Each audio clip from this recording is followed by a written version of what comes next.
We continue our exploration of the wisdom of history by asking the question, is freedom a universal value? In our first lecture, we saw how the founders of our country were a uniquely successful generation of statesmen, I think in considerable part because they learned from history and used the wisdom of history to apply it to the lessons of their own day, to the problems of their own day, and to plan for the future. Then in lectures 2 through 4, we have seen how the 20th century is a tragic example of the refusal to learn from history. And in fact, it illustrates our first law of history, which is we do not learn from history. And each generation seems determined to repeat the mistakes of the past. The 20th century saw the greatest advance of technology and science, and at the same time, the most destructive wars in history. It saw the expansion of democracy, and at the same time, the most complete totalitarian systems in history. And throughout the struggles of the 20th century and on into our own new millennium, major decisions have been made, great wars fought, in the belief that freedom is a universal value. And freedom is the most celebrated political value of our own day. World War I was fought to make the world safe for democracy, and it was put forth as a struggle between the democracies of Britain and France and the United States against the militant totalitarian soldiery of Germany. All of Europe would be under Prussian militarism if the effort of the Allies failed. World War II was even more justly portrayed as a struggle of democracy against fascism. And then America shouldered the burden of the Cold War to protect democracy and to expand it against the evil totalitarian system of communism. And in all three cases, this is true. Prussian militarism was evil, fascism was evil, communism was evil. But behind all of this lay the belief that freedom is a universal value, that all men and women in all places and in all times have wanted freedom. I explored this in my course, A History of Freedom, but my ideas on it have continued to evolve, perhaps even change, and particularly in the light of the September 11th and the events of the last several years. In the first place, I think it is a major mistake that we continue to make to refuse to define our term freedom. After all, Socrates teaches us that the first step in any discussion is definition. And we do not define freedom. It is just that simple. We use it.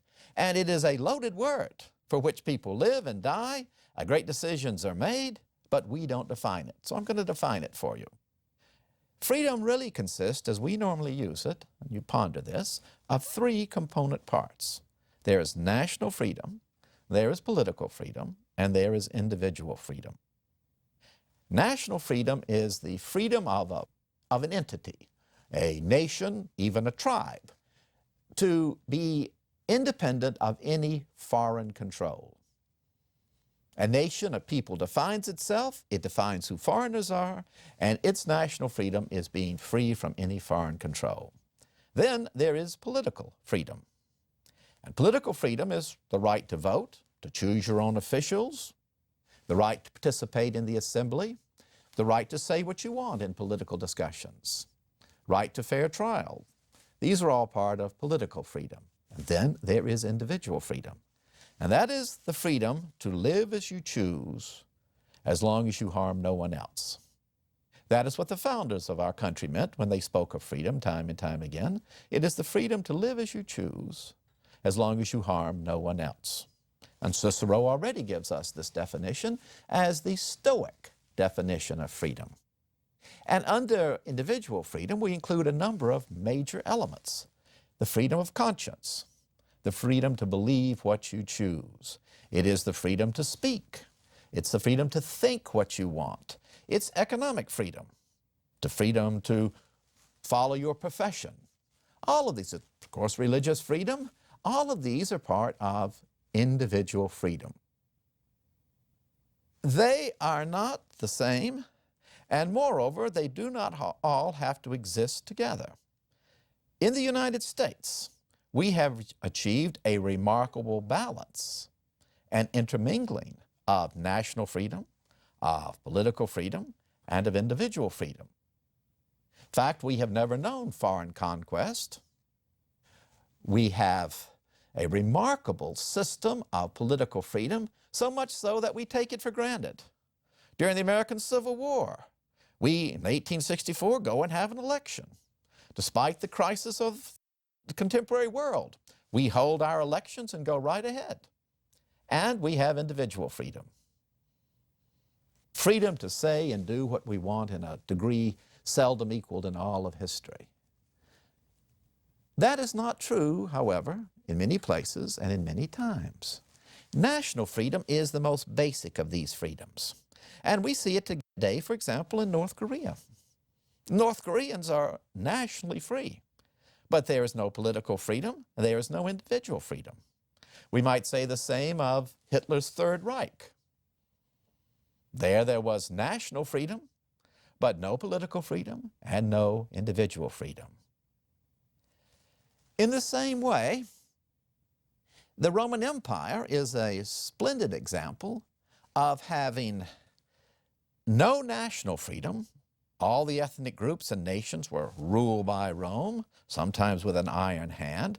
There was no meaningful political freedom, but there was enormous individual freedom. As Lord Acton said, the Roman Empire did more for individual freedom than did the Roman Republic. So that's an example of individual freedom, but no national freedom and no political freedom.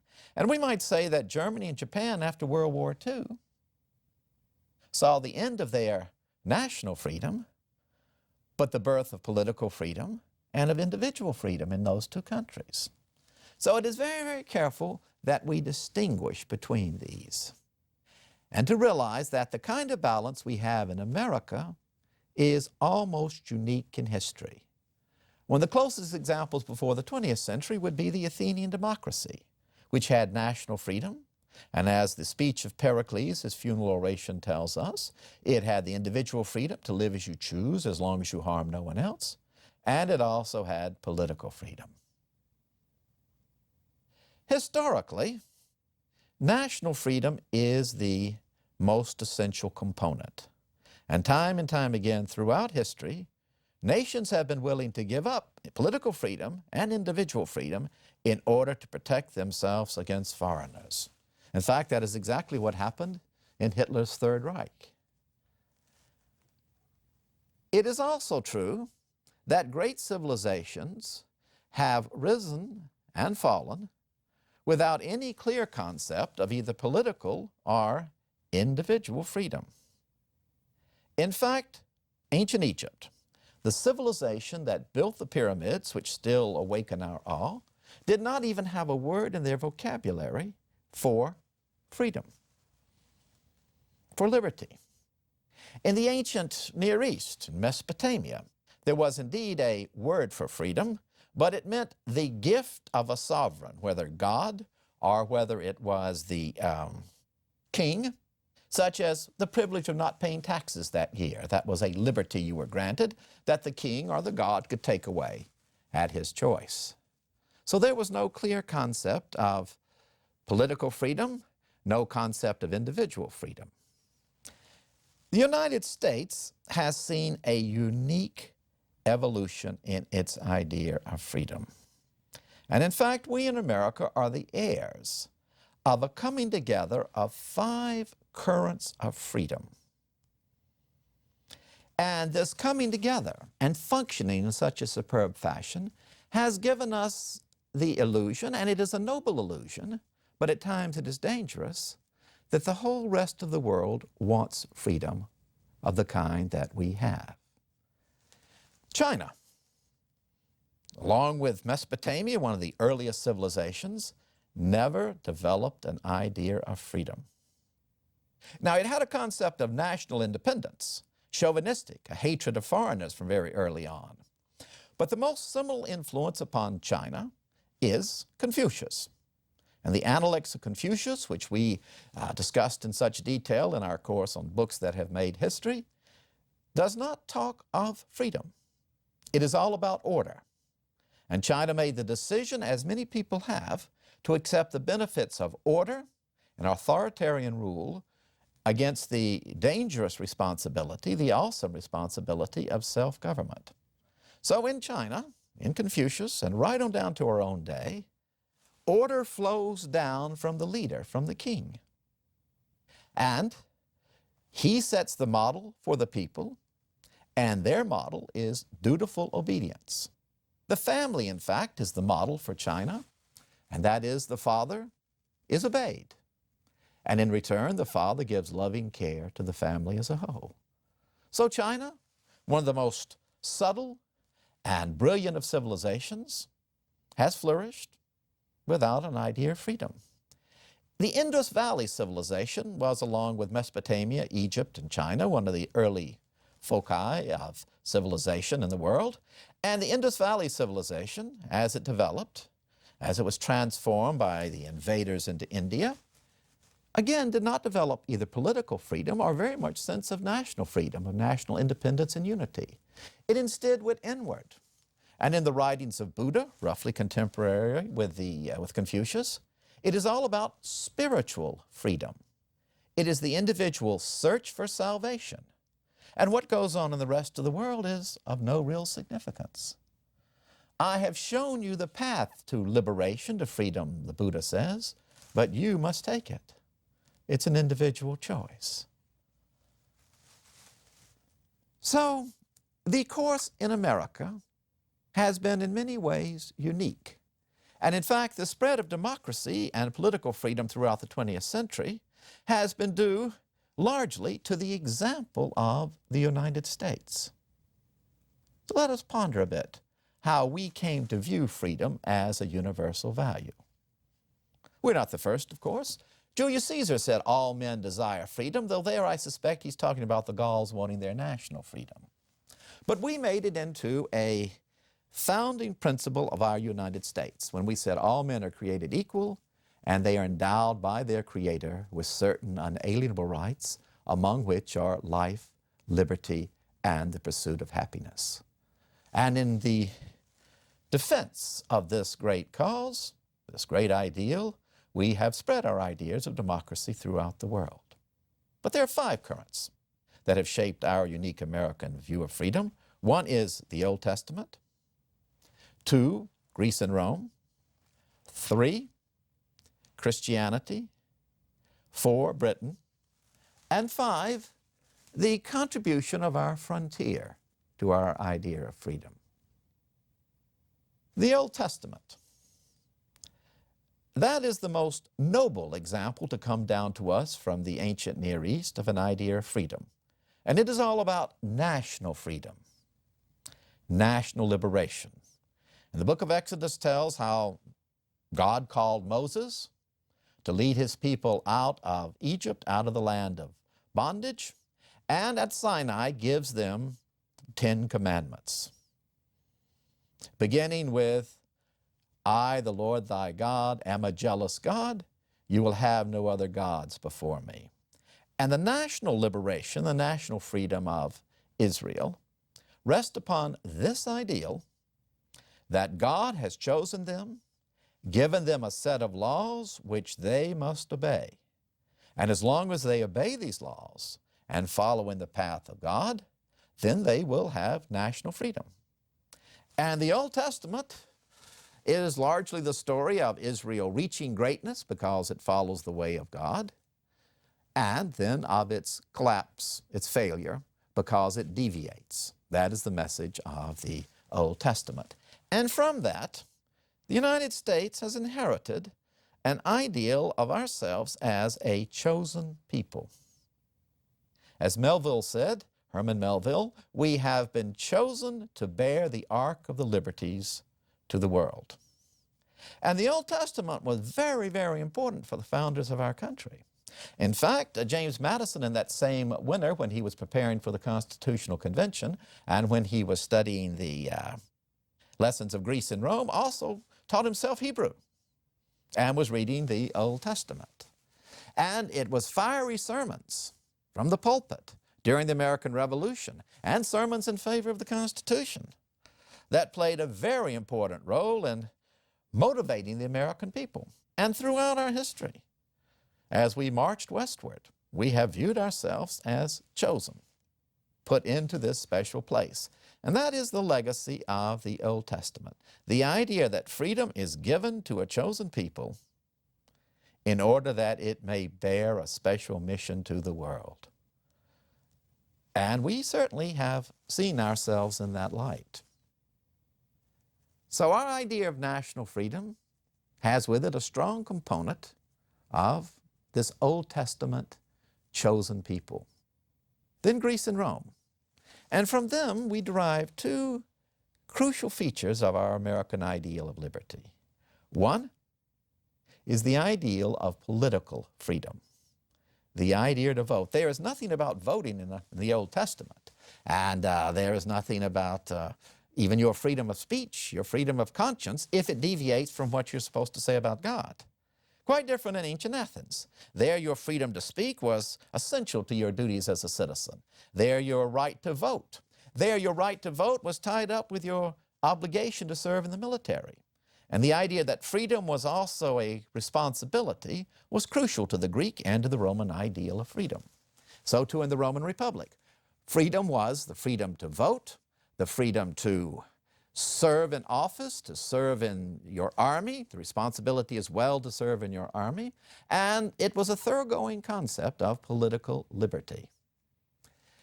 In both Greece and Rome, the idea of independent or individual freedom was more limited. Pericles says that you have the right to live as you choose as long as you harm no one else. You can even have an alternative lifestyle, Pericles says, and we won't punish you. In fact, we will not even give you sour looks that might hurt your feelings. On the other hand, Socrates was put to death for blasphemy and corrupting the young, because to be an Athenian citizen as to be a Roman citizen was to believe in the gods of Athens and the gods of Rome. But Rome also was the bearer of another ideal from Greece, and it was the ideal of natural law. And it is this ideal of natural law that gives us the noble words, the Declaration of Independence. The idea that God has created an absolute law based upon absolute justice and truth is found already in Socrates. It will spread throughout the Greek world in the aftermath of Alexander the Great's conquest and his own recognition that you must judge individuals not by their birth, but by their virtue, their qualities.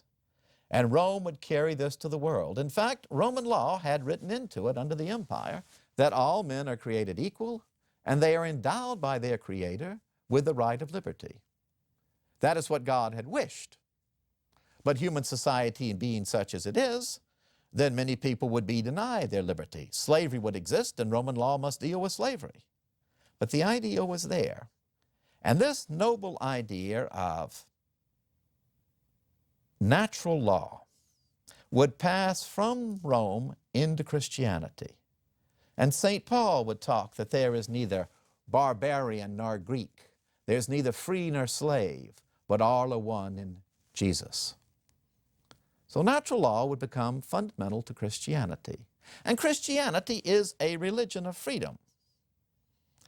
It is the freedom to find salvation by accepting the absolute rule of God. And that was the gift of the Old Testament.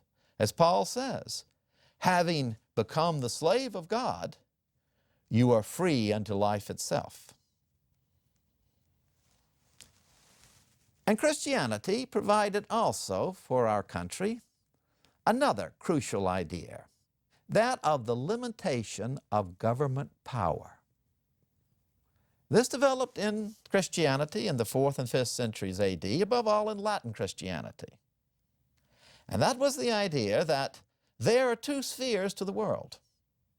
There is the sphere of God, and there is the sphere of man, the city of God, and the city of man, as St. Augustine said. And they are separate. But the sphere of God, the city of God, is superior.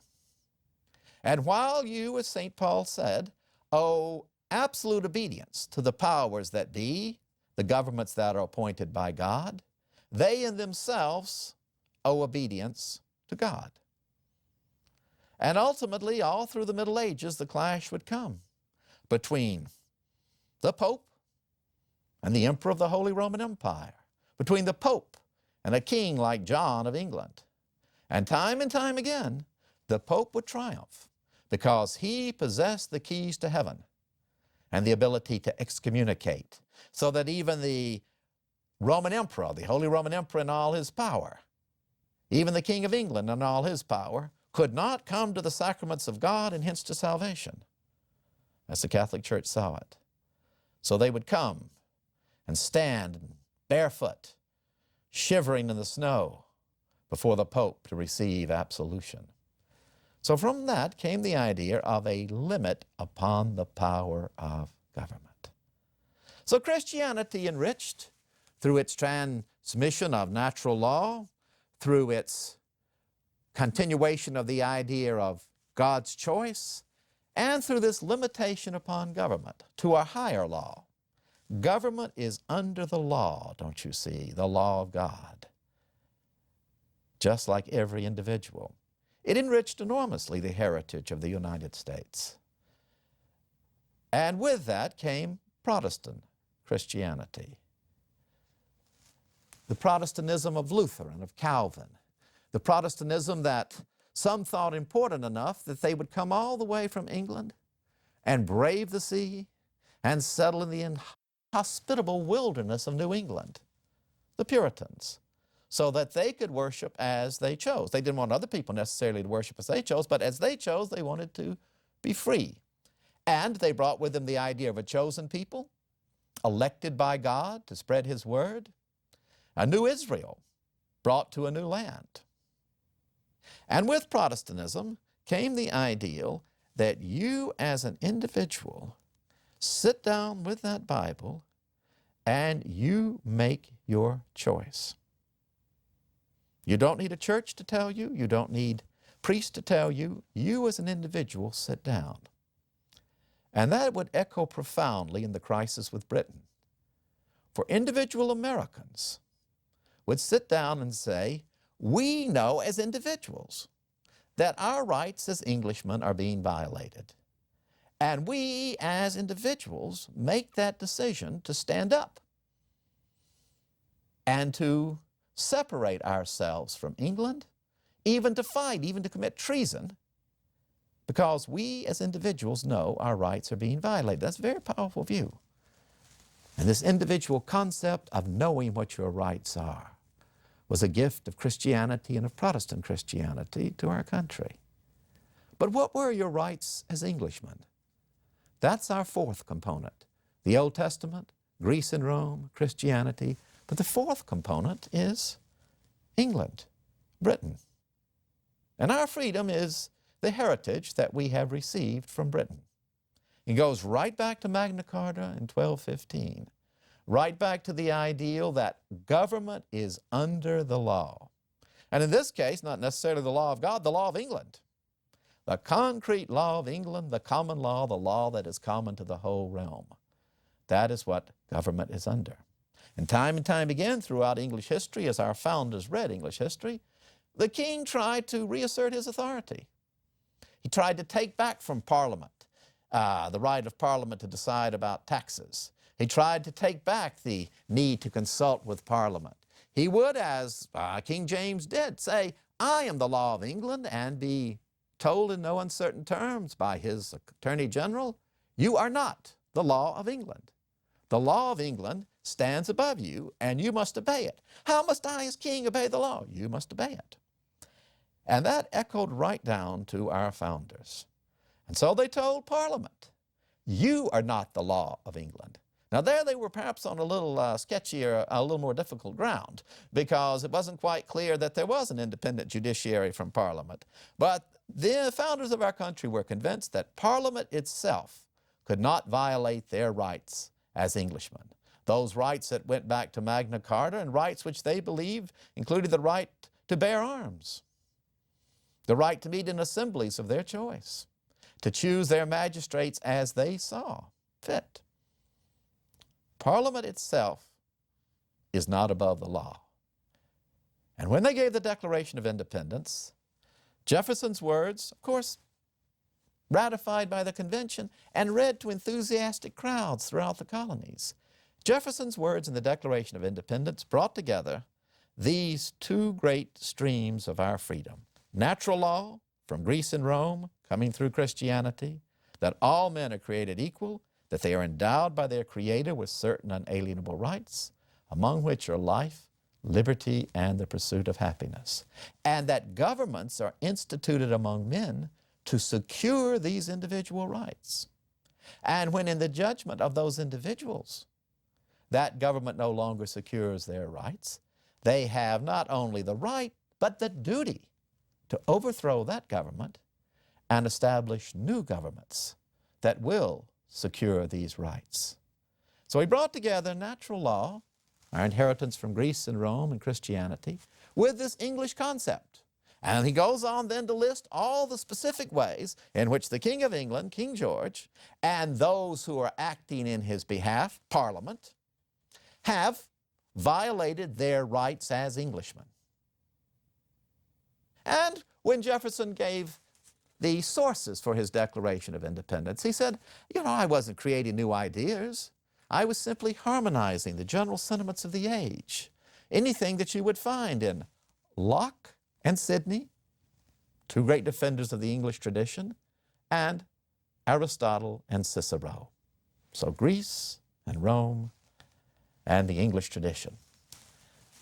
But there is a fifth element. And the more I ponder the lessons of history, the more convinced I am that this is the special element in America's freedom, and that's the frontier. Because from the very beginning, America has been a frontier. Whether it was Jamestown in 1607 or Plymouth in 1620, there was always that frontier stretching. And the frontier means freedom, it means equality, it means a chance to start all over again. That was what made America special. Again, Lord Acton, the great British historian of freedom, said, America broke all the old bonds. People came here from everywhere. And they got a chance because of this unlimited frontier to be free, to find economic prosperity, to live as they chose. And all through the 17th and 18th century and into the 19th century, on down to 1900, there was always this chance to move out into the frontier, to start all over again. You failed one place, you started over again. And in 1775, the same year that Lexington was fought, Daniel Boone led the first group of settlers through the Cumberland Gap. And of course, the little settlement they founded there in what would become Kentucky was named Lexington after the battle. So the freedom was always about the frontier, and some of our greatest leaders, whether they're Washington, raised on the frontier, or Lincoln from the backwoods of Illinois, they were men of the frontier. So the frontier is always that element of bubble and change that took all of these from the old world and made them something new. But there is nothing concrete that if you have these elements, you will still develop freedom. Look at Russia. Russia has the same Old Testament background. Russia, in fact, has Christianity deeply ingrained. The Christianity of the East, but it is Christianity. Russia, in fact, began its historical life as a Viking nation, as did the Englands under the Normans, before them under the Anglo-Saxons. Russia has the tradition of Greece and Rome. But what is lacking is, one, that English tradition of limited government. Because Russia even has a frontier, don't you see? And that frontier, instead of becoming a place of freedom, a place where new families could grow or where Jesse James could escape the law, that frontier in Russia became the Gulag. So America's legacy of freedom is unique. It is precious. But it may not be easy to transplant to the rest of the world. And to understand how difficult that task may be, we will turn in our next lecture to the beginnings of civilization in the Middle East.